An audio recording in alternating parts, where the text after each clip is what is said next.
Hello friends, this is DotaNews, and we're here to create the best Dota News channel ever. In our first episode, we talk about roster changes in Team Spirit right after winning TI, MATUMBAMAN coming back to Dota, 9 leaving Tundra, new famous orgs arriving to the scene, and much more. Let's begin.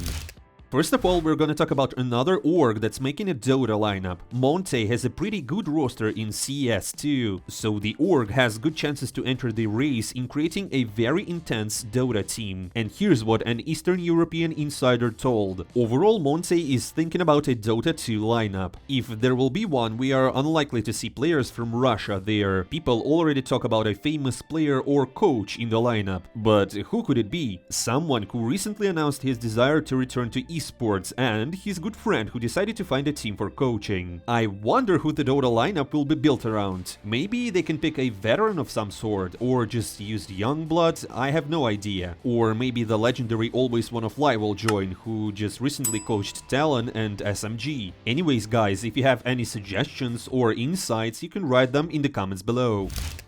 Next up, a quite exciting piece of talk, the return of a legendary Dota player. Ex-Finnish pro player MATUMBAMAN collected a Finnish stack and decided to get on the local tourney. However, its prize pool is only $1,500. But guys, who knows, maybe Matu will feel the power once again, and very soon we will see him in the top team, maybe even saving Team Liquid.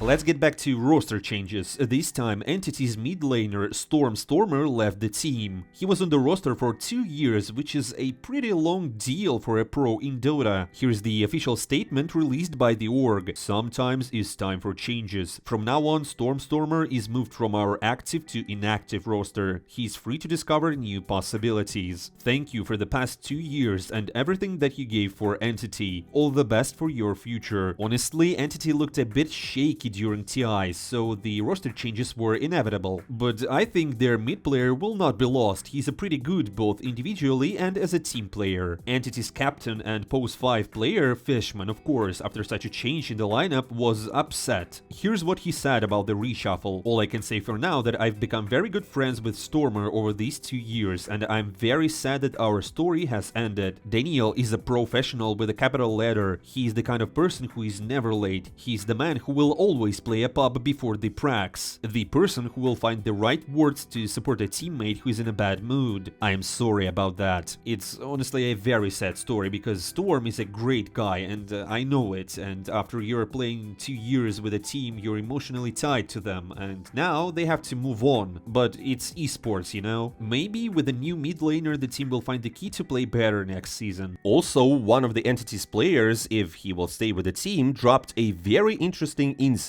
The Filipinian offlaner Gabby on his stream said that possibly the legendary Miracle will also come back and play for Nigma Galaxy. He also said that Teams, a Filipinian soft support, was invited to Nigma and Shopify Rebelion, but he ignored both offers, while Yopai, a fellow Southeast Asian player, accepted Shopify's offers, so we will see him play in mid lane in North America. Global reshuffles affected not only Entity but also Tundra. The team decided to part ways with their position 4 player, 9. Now let's have a look at their official statement. Today we bid farewell to the Titan Dota 2 player, 9. Your time at Tundra has been nothing short of legendary, winning us our first TI championship. Thank you for your unwavering dedication, unforgettable moments and sublime plays. Best of luck. #goodbye9. Bro, I don't know why they use the hashtag in the end, it's so boomer. But overall, after a performance like that at TI, of course, replacements would have to be made, so 9 left. I thought so before I saw his comments. I'm going on an extended competitive Dota break. I am forever grateful for the last 3 years with Tundra, both the players and the org. I have fulfilled my dream with friends I hold dear, and I experienced things I will never forget. However, the last 2 years were the most stressful of my life, and I can't continue like I did. It's time to chill a bit and live life just the way I want to. I will still play Dota and follow everything, I just need some break from all the traveling and stress of playing. There you go friends, don't think that esports is such an easy thing. The frequent traveling and the stress of losing can destroy you pretty quickly. let's look forward to his return to the pro scene when the time comes. But not only 9 leaving grabbed attention around Tundra. A very famous Russian insider and analyst, Maelstrom, recently posted a very interesting puzzle. It looks like it suggests that Gladiators, cores, or just 3 players are going to Tundra. What do you think about this potential transfer, guys? Does Quinn look great as a new post 2 player for Tundra? Can Duracio and Ace fill in 33's and Skitter's place well? Can they save the chemistry? Write your thoughts in the comments below. Also, some interesting reshuffles happened in another European team. The legendary Team Secret brought back Mid1 and Boom. Also, Heen takes a break and Afu will take his place. I don't really know if we should call it the new roster or the old reworked roster, but anyways, this is how Team Secret will play at ESL 1 Kuala Lumpur. Qualifiers, obviously, because they have to go through them first. Now to Team Spirit news. Recently, Corbin has been streaming a lot and gave out very interesting information about Team Spirit's roster, especially about what's going to happen to Miposhka and his pause in a pro player career. But before, I will tell you the difference between the inactive player and the free agent. They're not the same thing. When you're inactive or benched, it means that the player is officially part of the team but not actively playing. Someone else is taking their place. Corbin informed us that the team would have to replace several players, not just Miposhka. Yes, of course, we will play in ESL 1 Kuala Lumpur 2023 with subs. The question is, how many subs will be available? We have a chance to play. It depends on ESL and its rules. How many subs are allowed? For example, if they allow us to make 2 subs and only 2 players are going to take a break while the rest of us will play for a month, why not? So he basically confirmed that they will have more than 1 sub. Now it's clear what Miposhka meant about taking a break. 2 weeks off is not enough and someone wants to take an extra month. In general, it's understandable, especially when you guys want 2 TIs. I don't know, I would probably take a rest like for a half a year or so. Also, Corbin was suggested to skip ESL due to the players' vacations. However, this tournament is too important, so they can't afford to skip it. You know the catch about not playing ESL, it's Riyadh Masters. ESL and Dream League tournaments are also qualifiers for Riyadh Masters. If you skip them, you won't receive points. None of the other tournaments offer EPT points for Riyadh Masters, so we have to participate in ESL tournaments. Also, keep in mind that Team Spirit won Dream League right before the International, so they have already got some points. But honestly, it would be very disappointing if the players had to cancel their vacations to just participate in Kuala Lumpur. But then, suddenly, a crazy thing happened. Team Spirit just refused to go to ESL 1 Kuala Lumpur. They released an official statement basically saying that they withdraw from the tournament due to health problems of team members. We regret to announce that our Dota roster will not be able to participate in ESL 1 Kuala Lumpur 2023. After returning from the US, several of our players will need to undergo medical examinations, which may be followed by treatment. The club's management didn't specify who may exactly need the treatment. Nevertheless, the tournament organizers immediately responded to Team Spirit's message and announced that the available slot will be given to Western European closed qualifiers.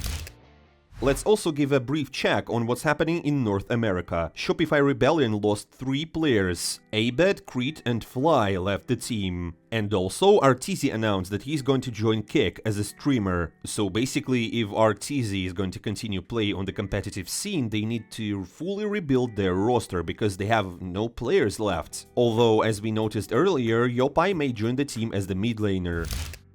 Now let's dive into some Chinese Dota. Don't underestimate how valuable it is to have a highly skilled friend. During the stream, Ame shared an interesting moment about XinQ. It's a quote: "These days, if you want to become a pro player, there are specific requirements for your MMR. XinQ is currently ranked in the top 200-300, which isn't sufficient. If he gets dropped from the team next season, he asked me to help him boost his account." Wow, what a cheesy life hack to find a team. The main thing is that Ame shouldn't overdo it and won't boost XinQ's account to the top of China. However, I believe XinQ would be accepted into any team. It's not just about his skill, but also about his experience he gained from LGD. Now let's talk about Azure Ray. I mean, what's left of them. Wait, What? There's nothing left? On the Dota 2's official website, in the team registration section, there are 0 players listed for Azure Ray. And, you know, considering all the rumors about Xiao 8 and Ame joining the team, it might seem that Azure Ray is planning to recreate the legendary LGD roster with Ame, Fatebian, and XinQ. Or what is that about? Guys, if you have any suggestions, just drop them in the comments below. In general, all these leaks, insides, roster changes, official announcements, and whatnot is just crazy. This season is super mad. Give me your best theories in the comments and we'll see who's right. There's one more thing I wanted to tell you. PAC has decided to form a team to compete in the ESL qualifiers. It appears that the guys are looking for an org to support them. Their roster looks promising. Apart from PAC, there's also Matthew and Sacred. We'll be keeping an eye on their results. Additionally, another major org is showing interest in Dota 2. According to rumors, the French organization G2 will sign a Chinese roster, potentially Azure Ray. And with Falcons creating a dream team, Heroic trying to sign a lineup, Mouse coming back to the scene, we can potentially see some big names in the next season. And last but not least, the juiciest part of the episode, the Saudi Arabian org Team Falcons finally showed their brand new Dota 2 roster. Skitter, Malrain, ATF, Crit, and Snaking. So basically Skitter and Snaking were the Pose 1 and Pose 5 in Tundra, and their contracts were about to expire in 2024, so Falcons just grabbed them because why not, they're good players. Moreover, they both played with Malrain, who was standing in for Tundra a couple of times this year. But the real question here is how Crit will communicate and build the lane with ATF.